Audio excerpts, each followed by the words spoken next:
È stata una giornata splendida, un po' bagnata, dobbiamo dire, però comunque è andato tutto bene.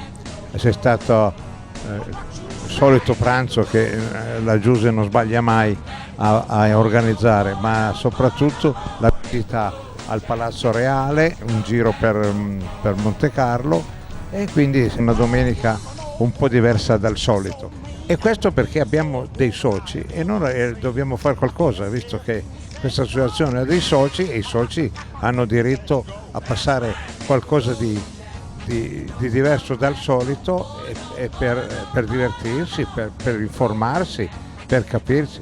Per cui noi sappiamo che ci seguono appunto per quello, però voglio sottolineare che è una questione proprio tra soci, cioè non è che capisci una cosa campata là.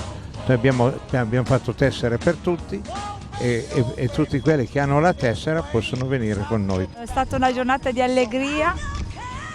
Quello che noi vogliamo è proprio questo, di portare, come potete ben vedere, siamo un pullman strapieno, di portare tutti i novaresi con noi e così a visitare dei luoghi un po' particolari. Oggi abbiamo visto per la prima volta la reggia di Monte Carlo, è stato molto interessante perché abbiamo spiegato con le audioguide con tutti i dettagli, molto bello.